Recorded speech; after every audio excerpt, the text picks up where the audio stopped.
Good evening. You're listening to the new WCEG Network on WCEGTalkRadio.com or watch us live on your smart TV.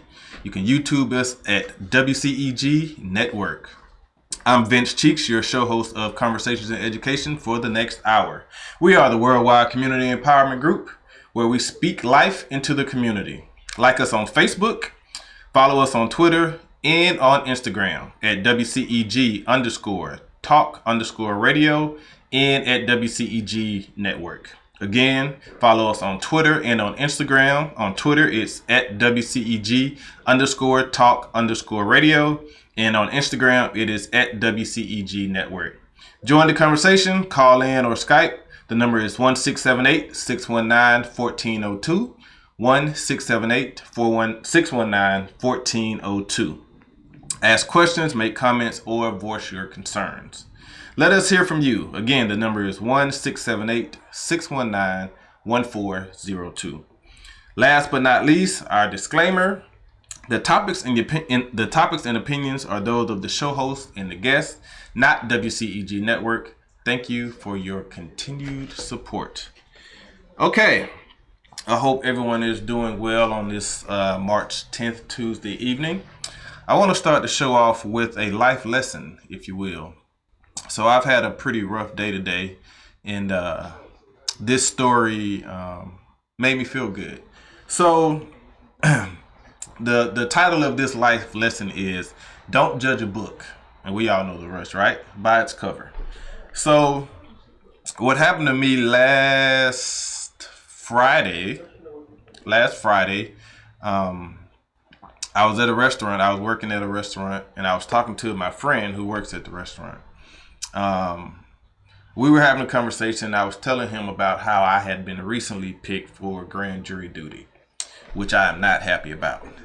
So I was explaining this to my friend, and at the table next to us was an older white gentleman, and he was in his early 80s.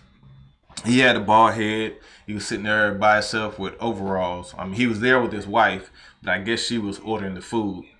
So me and my friend were talking, and I'm complaining about how I'm not happy about doing this grand jury duty and how it's messing up my life, it's messing up my money, it's messing up my everything, and I'm not happy about it.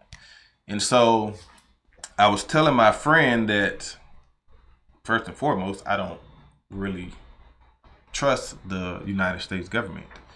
And when I said this, the white man looked back at our table as if he wanted to say something, but he didn't say anything, and he turned back around.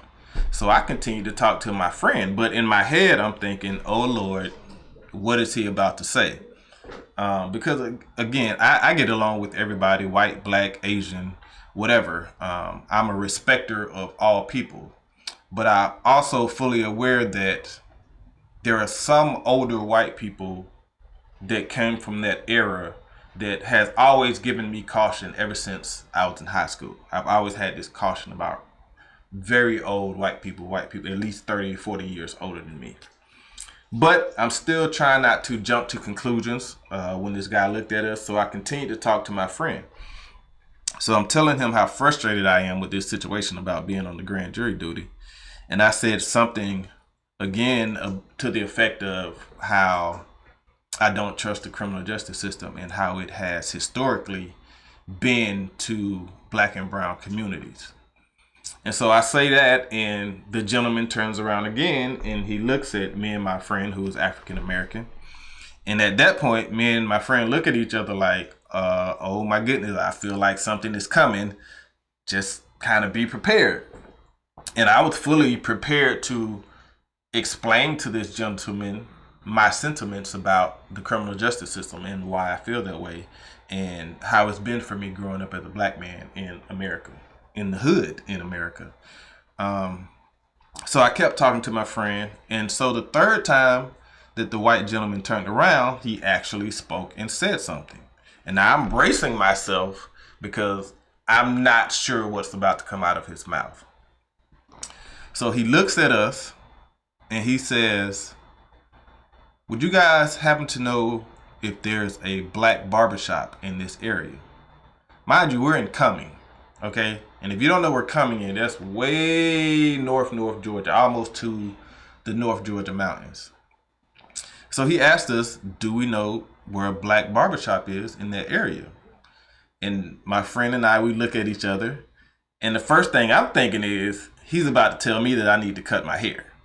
Because I couldn't fathom why he's asking. He's 80-something years old, and he's asking for a black barbershop in the area of Cumming, which I Googled, and there are no black barbershops in the area of Cumming.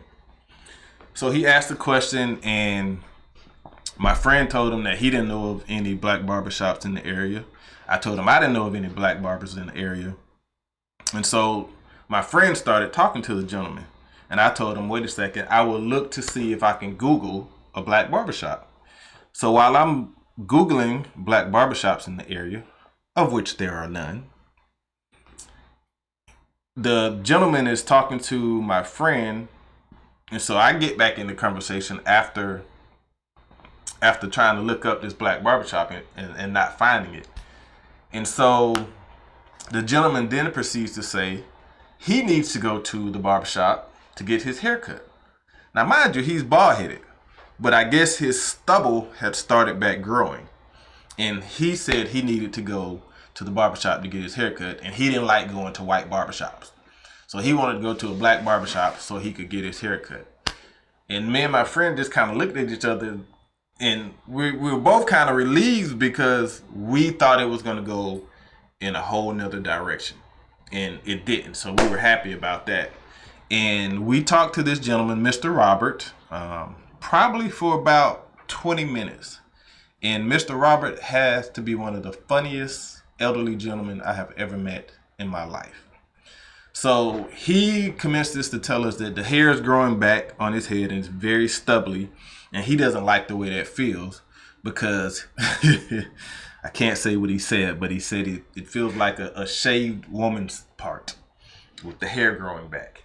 And so me and my friend feel like Mr. Robert, we're cracking up and we're laughing. And we talked to this man for probably at least 20 to 30 minutes. And my friend ended up leaving probably 15 minutes into the conversation because he had to go. And so I stayed there. Mr. Robert's wife, Barbara, came over. And so I stayed there talking to them for another 15 minutes or so after my friend had left. And when I tell you we joked and laughed like we were old high school friends, it was the most pleasant experience that I had had in a while. And so interacting with them and talking with them, I learned that they'd been married for 62 years. And he was 20 when they got married. She was 18, and he married her right out of high school. And the most beautiful thing about the situation was when they were telling us about their high school romance or their early romance when they first got married, just the look of love that they had in their eyes looking at each other and talking about each other after 62 years of marriage was just very relieving to me, and it was very enlightening, if you will. And so I had to tell them that, having this conversation with y'all and talking with y'all have really renewed my faith in long-term love. Because, these days, divorce rate is more 50-60%. People get married for business reasons, all kind of crazy reasons people get married for. And so just to talk to them and speak to them, to see how much they still love each other after being married for 62 years, that was absolutely amazing to me. And so I told them, I went and finished doing what I was doing because I was at work at this restaurant.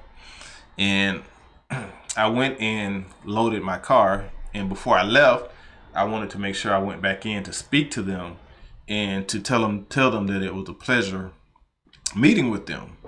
And Mr. Robert told me the same thing. And, he said he enjoyed talking to me. And so I ended up giving them my business card. And I was like, if you all are ever back up here in the area at this restaurant and you want to talk, give me a call, because I would love talking to you and picking your brain and seeing what you guys are about. And that was the end of the situation. So, as I said, this was a life lesson. The name of the life lesson is Don't Judge a Book by Its Cover, which almost happened, but I'm glad I didn't allow that to happen, and I waited to see how the situation was going to play out before I jumped to any crazy conclusions.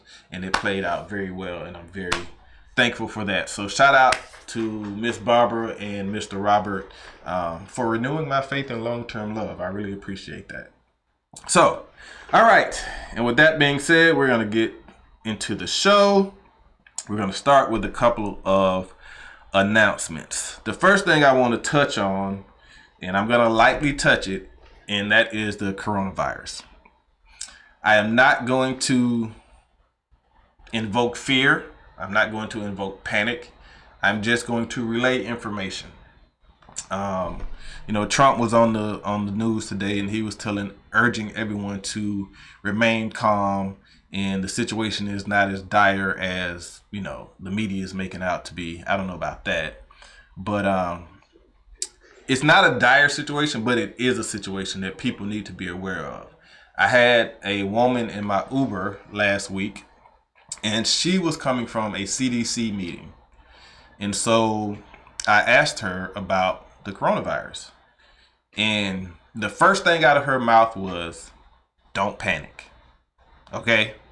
Don't panic about the coronavirus, because she says she fears the panic surrounding the virus will be worse than the actual virus itself. So her words, a CDC employee, don't panic about the coronavirus. We heard a news story on the radio that was saying how there were people on eBay and other sites that sell stuff that were price gouging hand sanitizer for $100. Okay? Hand sanitizer costs $5 or $6. There's no reason anyone should be paying $100 or more for hand sanitizer. Right. My producer Penny said you can actually get hand sanitizer for $1. So there is no reason why anybody should be paying hundreds of dollars for hand sanitizer. And then I know a lot of the stores are running out of Clorox, they're running out of hand sanitizer, running out of tissue and paper towels. So this lady from the CDC, I didn't get her name. I wish I would have, but I appreciate her advice. She said you can make your own hand sanitizer. All you need is 2 ingredients. You need 70% rubbing alcohol, and you need aloe vera gel. And the mixture is 2 parts rubbing alcohol, 1 part aloe vera gel. And that's your hand sanitizer. So you don't have to pay hundreds of dollars. You don't have to get into fights at the grocery store over hand sanitizers and Clorox like I heard a news story the other night. So, again, if there's no hand sanitizer at the store and you need hand sanitizer, 2 parts rubbing alcohol, 1 part aloe vera gel. Mix it together, simple. You have hand sanitizer. And you didn't have to pay $100 for it. Okay? How about that? So shout out to the lady from the CDC. We all know that Georgia has, I believe, 6 confirmed cases of the coronavirus. But there's going to be more. Well, as of today, there are more cases in Georgia because we had roughly 3 dozen people that was on the Diamond Princess. I believe the ship was called the Diamond Princess. We had about 34 to 36 people flown to Georgia to Dobbins Air Force Base today from the Diamond Princess. So they're going to be quarantined up there. The 6 people here, I'm sure you all probably heard that there was a teacher who was found to have the coronavirus Friday and Monday. And that teacher worked at Bear Creek Middle School in Fairman, Woodland Middle School here in East Point, and close by Creekside High School was also closed for today. They are decontaminating all of the schools today, and hopefully school will be back open tomorrow. I'm sure the students are enjoying being out of school, but I hope everyone takes the precautions serious, which are to wash your hands, use hand sanitizer. If you don't have hand sanitizer, the lady from the CDC said that you could just put some rubbing alcohol in your hand and you're good to go. Okay? So be aware of your surroundings, but don't give into this panic and fear that the major media outlets are creating. And I think yesterday was my first time having even the slightest bit of fear about the coronavirus, because again, I was driving for Uber and I went to what I believe was the doctor's office to pick up a rider, and the lady didn't come out of the building, but she came from the opposite direction, and she was an Asian lady, and she was wearing a mask. And so I was like, oh, where's this lady going? And I saw her walking towards my car, and I was like, oh, maybe I shouldn't unlock my door and let her in. But then that was my first quick thought. But then at the same time, I was like, well, I haven't let this coronavirus outbreak put me in any type of state of fear. So why would I do that now? She was wearing a mask, and from what I understand, the mask will stop you from spreading the coronavirus. But if you're wearing a mask and you don't have it, it won't necessarily stop you from getting it. So you need to be aware of that, to everybody who's running out there buying masks. If you don't have it, it might not necessarily stop you from getting it. But if you do have it, the mask will prevent you from spreading the coronavirus. So anyway, I let the lady in my car. I took her. We had a 30-minute ride together. She sneezed one time on the 30-minute ride, and I kind of tightened up a little bit, but I did my little quick prayer, and I know God was looking out for me. And so got her to her location, let her out, and everything was fine. But your car? my producer asked me if I sanitized my car, which I probably should have. But I didn't have any Lysol, and I wasn't about to pay $50 for a can of Lysol. But she, I didn't want to give into this paranoia and this fear of Asian Americans now, because there's been a lot of that going on. Asian Americans being discriminated against. I saw one video where this man was yelling at an Asian lady to go back to her country because he didn't want the coronavirus here, which was very ignorant. And I believe he ended up getting into a physical confrontation with two ladies, because the Asian lady he was berating, her friend stepped in to defend her, and he ended up getting into a physical altercation with her. But anyway, as minorities in this country, we should not be discriminating against any other minorities for any reasons, okay? I understand that the worry or concern is there, but there's actually no reason to be racist or prejudiced, or especially getting into any physical altercations with anyone because you suspect that they might have the coronavirus. That's all I have to say about that. Definitely not trying to invoke any fear or worries. My information is for educational purposes only. So don't forget, hand sanitizer, 2 parts alcohol, 1 part aloe vera gel. Okay, enough of that foolishness. And we're going to send out prayers to the teacher in the schools that were affected by the coronavirus yesterday and today, and hope that no one else is infected by it. All right, a couple of announcements.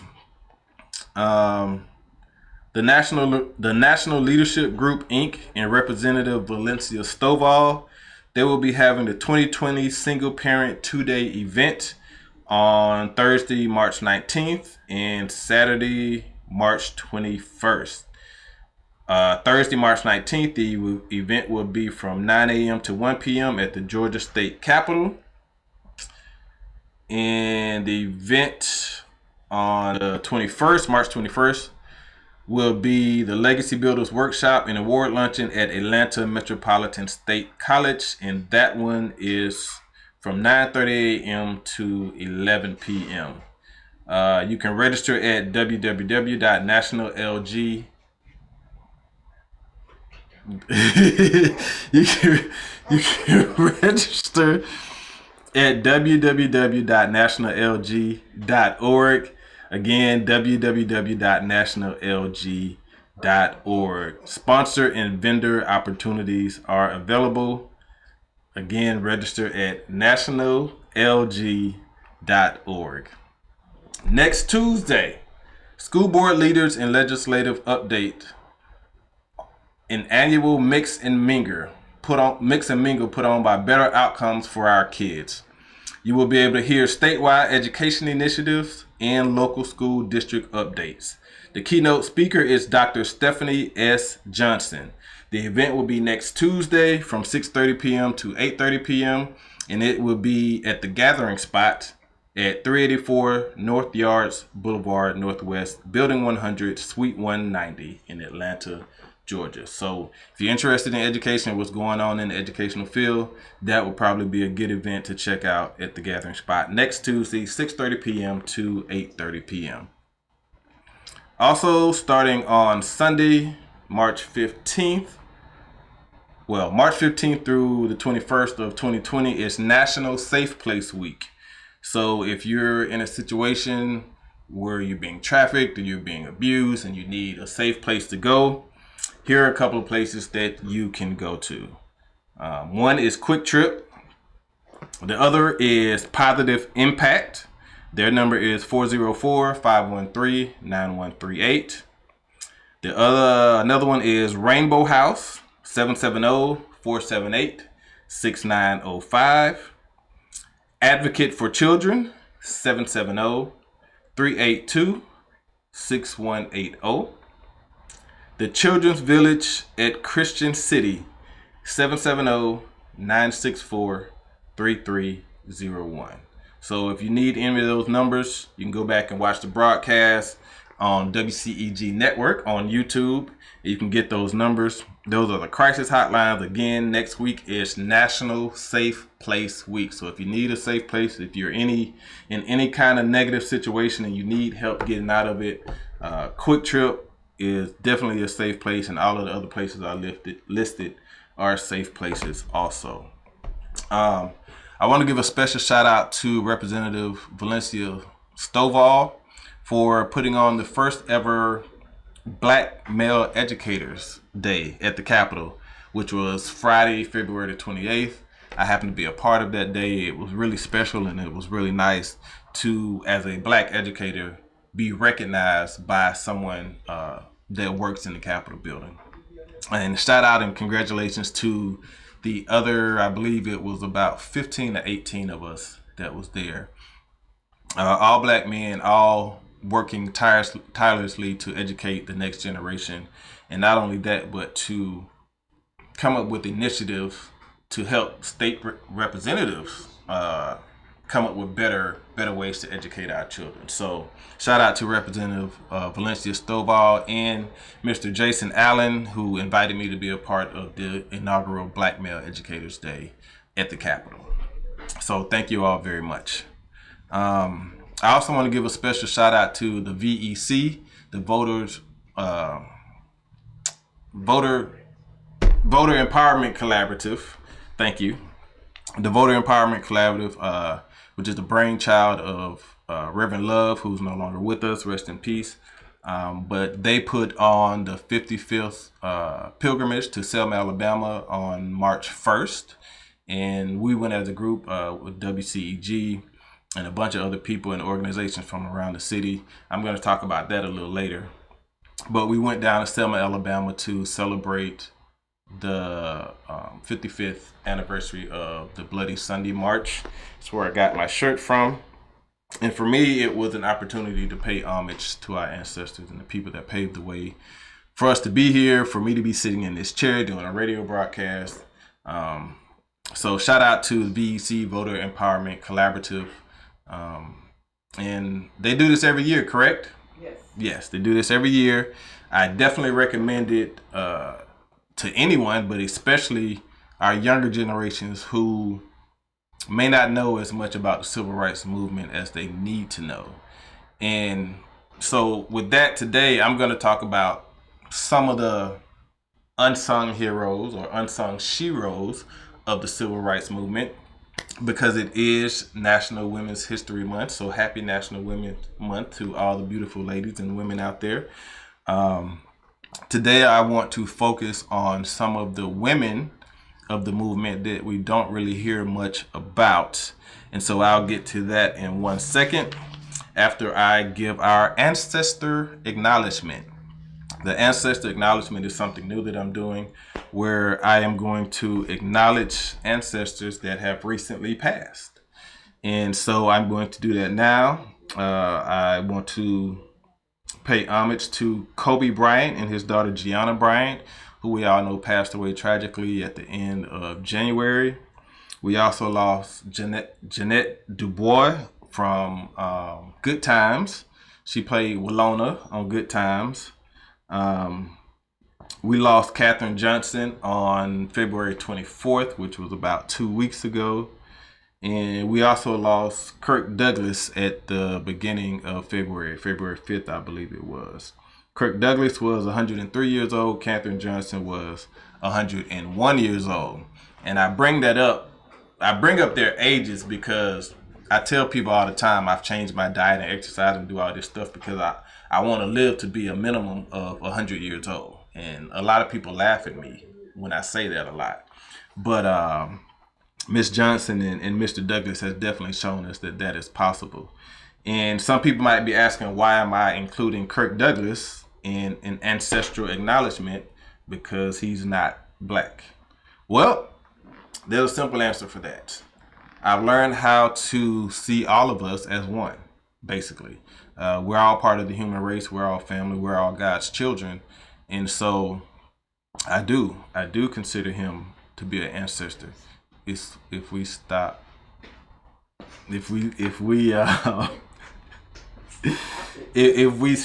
get rid of all the differences and the dislikes and the things that tear us apart, we'll ultimately see that we are all one body.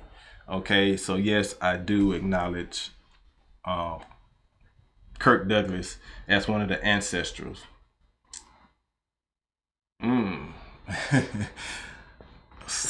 Someone asked me, what are my thoughts on the Snoop, Gayle King, and Kobe Bryant situation?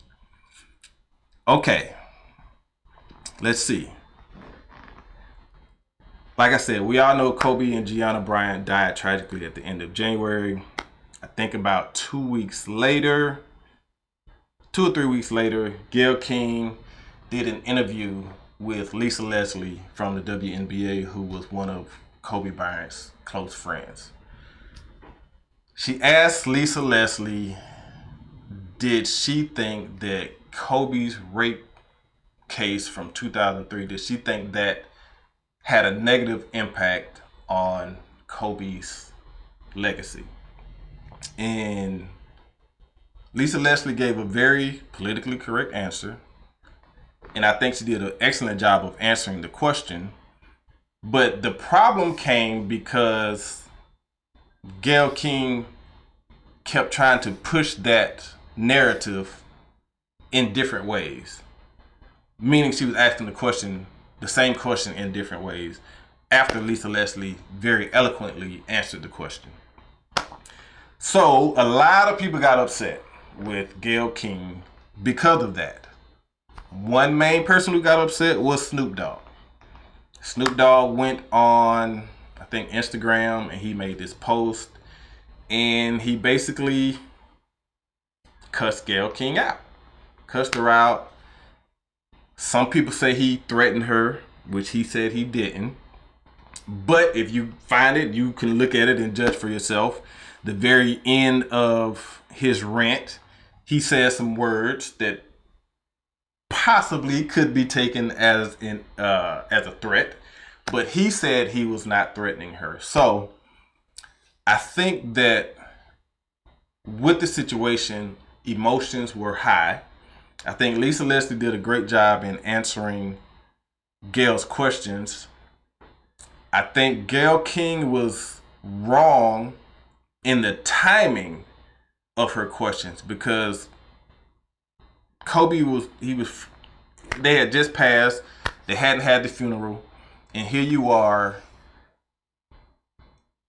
asking what some people perceived as a negative question about the legacy of Kobe Bryant. I can also understand from a journalist standpoint that Gayle King stated that was part of Kobe's story, which it is. It is part of his story. It happened in 2003. It's part of his story. He was not found guilty. Okay? He was not found guilty in the case. So in a lot of people's eyes, that means he was not guilty.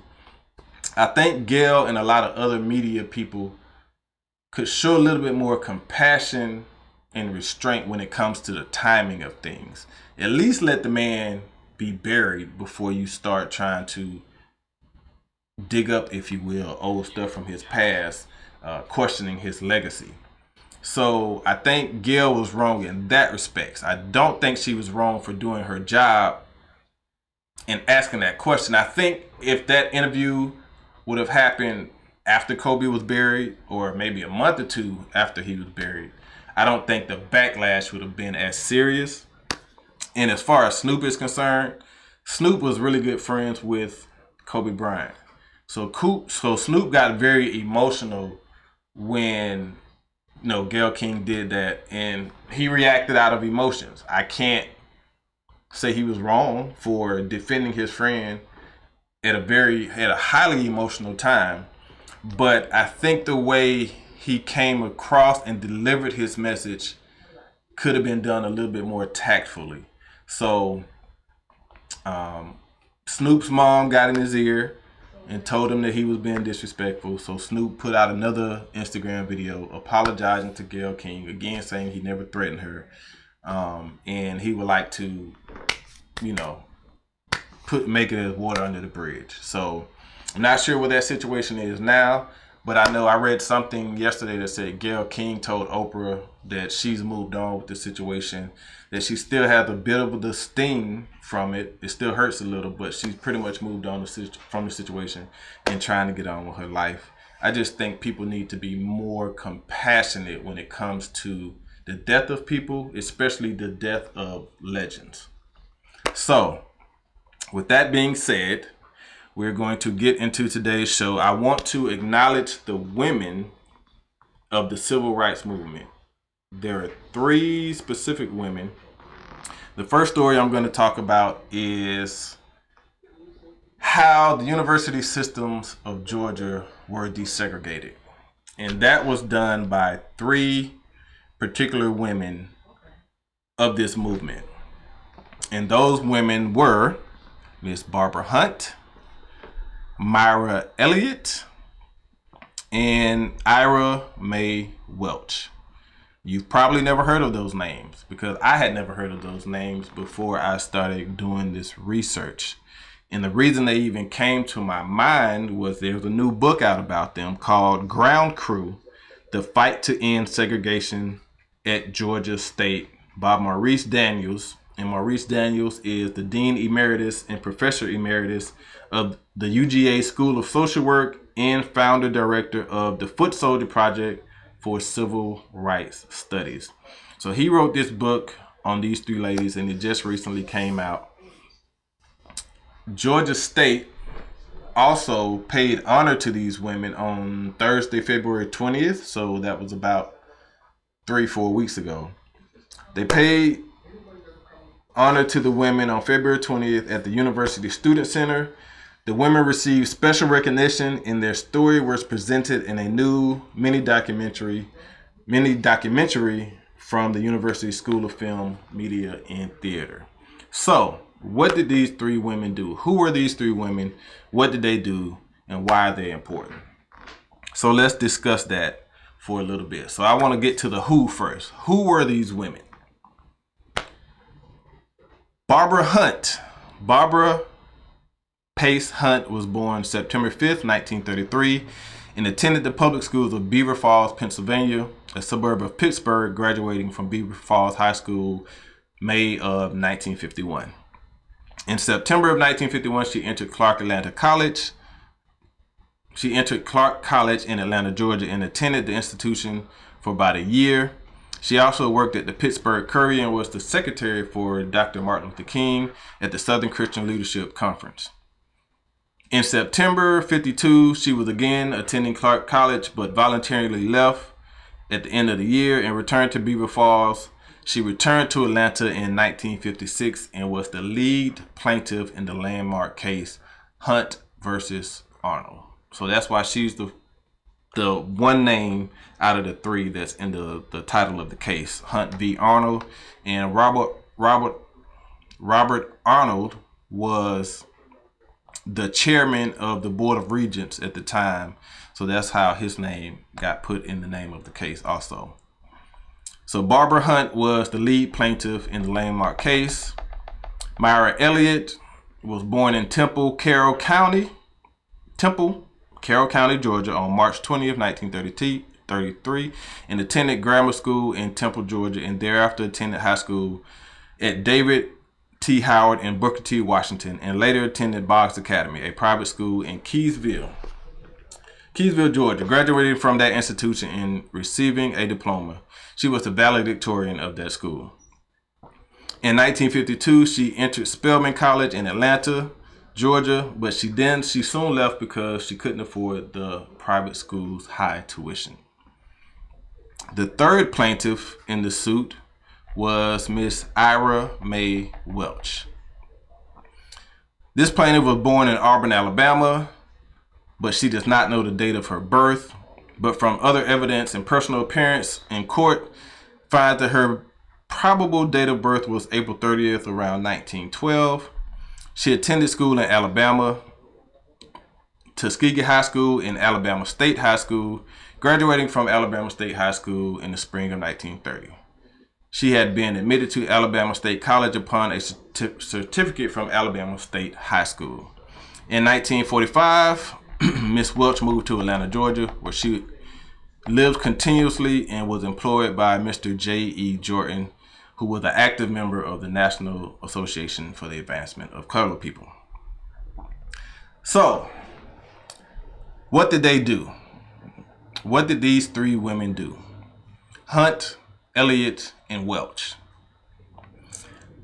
They sued the University System of Georgia to gain entry into the school system based on the fact that they said they were discriminated against based on their race and their color. So, the defendants in the case were members of the Board of Regents of the University System of Georgia, the Chancellor of the University System, and the President and the Registrar of the Georgia State College Business Administration. That is what Georgia State University was called in 1956, the Georgia State College of Business. The management and government of all the institutions comprising the University System of Georgia are vested in the Board of Regents. The Board of Regents determines the policies applicable to all the schools and colleges in the system. Okay, so what happened? In March of 1956, the Georgia State College of Business had about 5,600 students enrolled. Of the 5,600 students, none of them were black. So in that March of 56, 2 years after the historical Brown versus Board of Education federal integration case, Barbara Pace Hunt, Myra Elliott, and Iris Mae Welch were among 6 applicants who had their admissions rejected for entry into the all-white Georgia State University. They felt they had been discriminated against based on race and color. So these 3 courageous women then sued to desegregate the then Georgia State College of Business. The case was called Hunt v. Arnold. Although the case was initiated in 1956, due to legal maneuvers, it was not brought before the U.S. District Court until December of 1958. The ladies teamed up with the NAACP, who had a super team of lawyers such as Constance Baker Motley, Thurgood Marshall, and Donald Lee Halliwell. You probably know the names of Thurgood Marshall and Donald Lee Halliwell. Not so much Constance Baker Motley. I had never heard of her before I started doing a research for this, but she was a high-profile lawyer from New York that Donald Lee Halliwell had asked to come down to help with specific civil rights cases. Throughout the trial, state attorneys maintained that 3 applicants were denied admission not because of their race, as was alleged, but because their applications lacked the requisite recommendations from alumni and local officials. The plaintiff's attorney, including Donald Lee Halliwell, meanwhile argued that requiring alumni recommendations represented an unlawful burden for the minority applicants because few, if any, of the school's white alumni, would be inclined to recommend the admission of a black student. So basically, part of the requisite to get into Georgia State was you had to have a letter of recommendation from an alumni of the school, who at that point, all of them were white, or you had to get a signed letter of recommendation from a local judicial official. So you had to get a judge to sign off on you being admitted into the Georgia State College of Business, which in 1956, that wasn't happening. So that was the key point that Hollowell, Marshall, and Motley used to argue that these three students were being discriminated against based on their race and their color. Although state officials confidently predicted victory, many whites throughout Georgia expressed less certainty and openly debated the desirability of closing all state colleges in the event of an unfavorable outcome. So, a lot of the people during that time, when this lawsuit was going on, they thought they were going to win. A lot of white people at the school, a lot of white people in the community, they all thought they were going to win the case. But just in case they didn't win, they were willing to close all of the schools. And at the time, there were 13 PWIs in the state of Georgia. PWI is predominantly white institution. So they were willing to go so far as to close down all of these institutions of higher learning because they did not want black people in the schools with them. Sounds a little extreme to me, but given the time period, it's believable. So, because these ladies wanted to get a higher education, they were suing for their right to do so. They suffered character assassination, inflammatory comments from public officials, and death threats from groups such as the KKK. So, these courageous women basically put their lives on the line, tried to integrate this school, and their character was assassinated, not just by people at the school, but elected city officials. People in the government were assassinating these women's characters. Of course, the KKK wasn't happy in other racist groups, and so they threatened the women's lives. On January the 9th, 1959, Judge Boyd Sloan ruled Georgia State's discriminatory policies and practices violated the Constitution because it would be difficult, if not impossible, for black applicants to obtain recommendations from white alumni. Now think about that. It's 1956. You're trying to get into an institution of higher learning, but you need a letter of recommendation from one of the alumni who has never gone to school with a black person, probably has had very little interaction with black people in 1956. So yeah, I think that would be a tad bit difficult to get a letter of recommendation from someone. And the students tried. They went up to the school during the day. They went to different classes trying to talk to, they went to administration offices first, trying to talk to the administrators into giving them a letter so they could get in. Then they went to the different classes on campus, talking to different teachers to see if the teachers would then give them a letter of recommendation, which did not turn out well.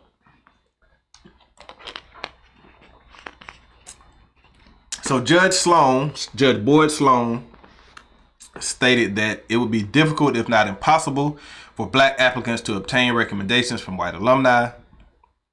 So in essence, they had won the case. Judge Sloan said that Georgia State College of Business their practices were discriminatory. And so in essence, they had won the case. However, Hunt, Elliott, and Welch were never able to attend Georgia State because Judge Sloan stopped short of mandating the admissions of the three ladies when he ordered Georgia State to integrate. Judge Sloan balked at ordering their admission because the state had discredited two of the plaintiffs on moral grounds.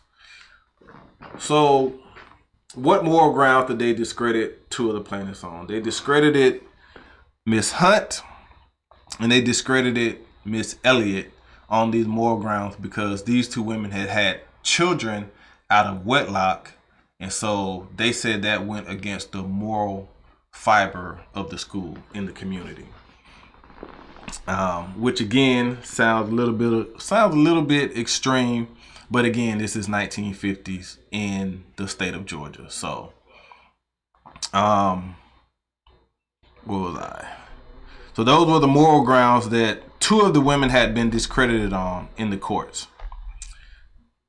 Thereby, because those two women had been discredited, thereby granted the state a measure of latitude in circumventing the decision. Circumventing basically means they went around the decision that was handed down by Judge Sloan.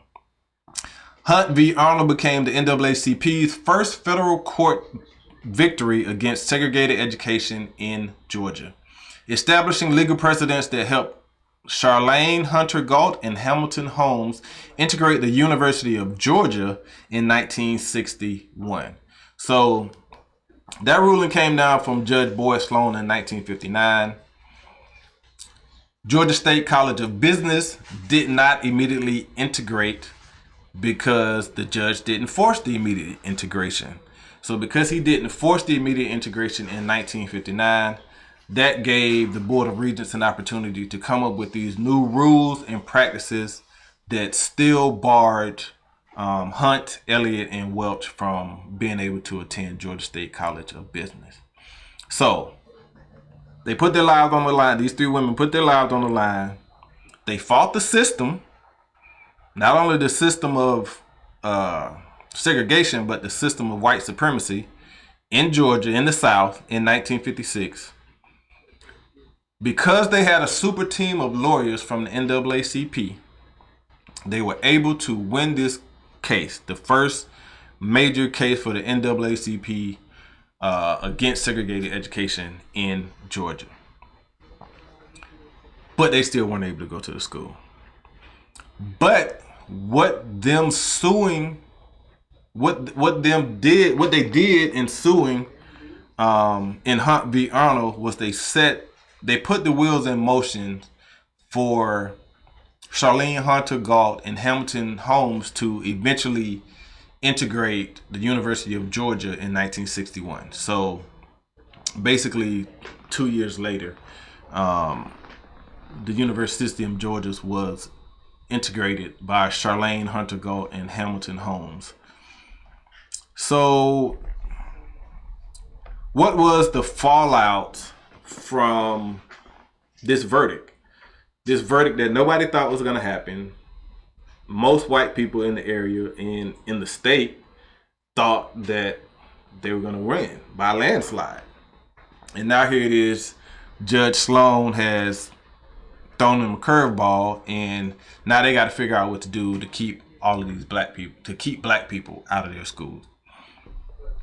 So after the verdict, the Board of Regents suspended all admissions to university schools within days of Judge Sloan's ruling, and later approved a variety of new admission requirements such as personality tests and character assessments that would enable administrators to evade future desegregation efforts. So what does that mean? They came up with these personality tests, these character assessments that said if you did X, Y, Z, one of them being having children out of wedlock, that you can't get into their school system. And that was pretty effective for a while. In the immediate aftermath of this ruling, that was pretty effective for at least the next 2 years anyway. State legislators in the meantime passed a bill imposing age limits on university applicants. Under the new guidelines, college admissions would be limited to students younger than 21, while graduate and professional school admissions would be limited to students younger than 25. So why did they put these specific age restrictions in after the verdict? Well, because two of the defendants, Pace and Elliott, were over 21. So that's why they implemented this. The students have to be younger than 21 to be admitted. And then they put the graduate and professional admissions would be would be limited to students younger than 25 because Miss Welch, in the case, she was over 25 years old. So that's why they put these it was specifically for these 3 women because they did not want to allow these 3 women into the Georgia State College of Business. Although the bill was amended to include numerous exceptions that could be applied to white applicants, it effectively disqualified each of the Georgia State plaintiffs when paired with the reforms passed by the Board of Regents. So even though they sued and they won, they were still never able to attend the Georgia State College of Business. The reforms adopted by the Board of Regents were approved despite objections from college administrators who worried that they might adversely affect enrollments and deplete university coffers. Coffers are basically alumni or people that give money to the school. Faculty members likewise were concerned that the reputations of Georgia's colleges would suffer from prolonged resistance to desegregation. And by the late 1950s, polls reflected that a majority of the state's college students favored token integration over closing all of the schools. So, like I said, the Georgia State University system would remain segregated for another 2 or 3 years until 1961-62. There was so much anger and uproar about the case that the women basically went into hiding or moved out of the state after the verdict was handed down. Myra Elliott moved to Riverdale, Georgia, where she lived a quiet life, and she's still living there to this day. She's the only one of the 3 that's still alive. The other 2 have transitioned. But immediately after Myra Elliott moved to Riverdale, Georgia, and lived a quiet life, Barbara Hunt relocated to Texas. Hunt later received her bachelor's degree from the University of Texas at Dallas, then 2 master's degrees, one from the University of Texas at Arlington and North Texas State College. She retired in Dallas, Texas, and passed away in 2005. As a result of her bravery and courage as the lead plaintiff in the court battle in Georgia, Barbara Hunt received a Wall of Tolerance Award from the civil rights leader Rosa Parks on February 17, 2003. In March 2012, the Atlanta City Council issued an official proclamation in memory of Barbara Praise Hunt in her fight for equality. She and the other students paved the way for further legislation of school desegregation in Georgia schools. There was no information on what happened to Miss Iris Mae Welch after the verdict came down, but we do know that she has since transitioned. So I thought this story was pretty interesting because, like I said at the beginning, I had never heard of these women. And I think that's an injustice to them because of their bravery and what they did. They allowed me to be able to attend Georgia State University from 2003 to 2005, which is where I received my teacher certification and credentials from. And so this story had a direct impact on me and what would be part of my education in the future. And even with that being said, Georgia State University now it produces the highest number of African American graduates in the country. In the student body, which is now around 34,000 people, more than a third of the student body is African American. So you have a third of the school African American today, and you have Georgia State now as one of the schools that graduates the highest numbers of African Americans in the country. And it's all primarily because of these 3 very brave women. These women were called,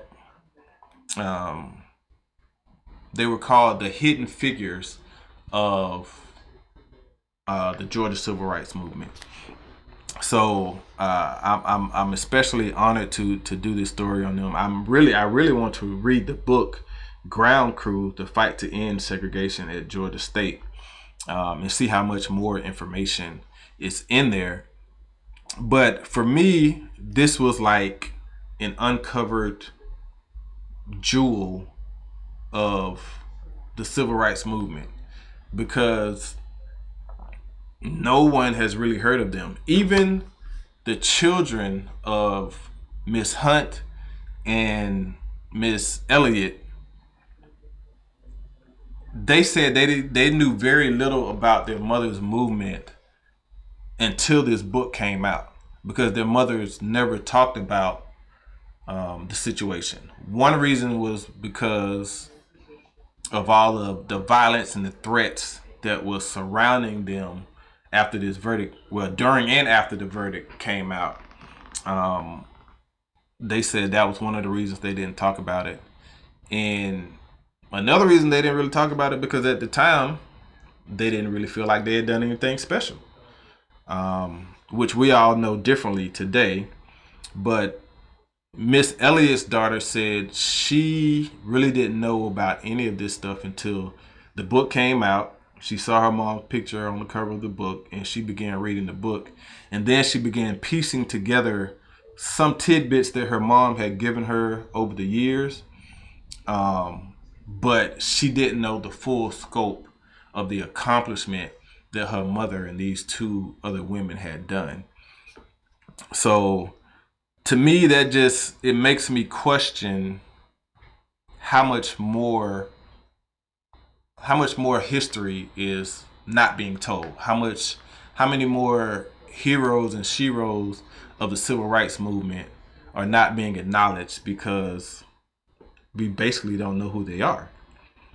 So I highly encourage everyone to read up on these women, especially women, because they are three very courageous women that did something absolutely wonderful and great in helping to desegregate the Georgia educational system. But I have a question, and it was a question posed by Steve Harvey when they were talking about Katherine Johnson dying 2 weeks ago. Because Steve Harvey said before the movie Hidden Figures came out in 2016, he had never heard of Katherine Johnson, and I hadn't either. Before this book came out, end of last year or this year, about desegregating Georgia State, I had never heard of Barbara Hunt, Myra Elliott, Iris Mae Welch. So it leads me to believe that there has to be a lot more heroes and sheroes of the movement out there that we don't know about. And I think I might have to do a little research to figure out if there are more and who they are, because I'm sure there are. So that is my story about Barbara Hunt, Myra Elliott, and Iris Mae Welch, super sheroes of the Georgia civil rights movement. They were tied into, like I said, Miss Hunt worked for Dr. King, so I'm sure she had that energy about her. And it was actually Dr. King who recommended that Barbara Hunt apply to Georgia State College of Business. So I thought that was an interesting fact also. So we're going to get ready to take a break. I'm going to come back and I'm going to do a quick summary of Bloody Sunday and the March on Selma and what we did there about a week and a half ago, and how powerful that movement is. So we'll take a quick break and I'll come back and share with you our experience of Selma, Alabama. Thank you.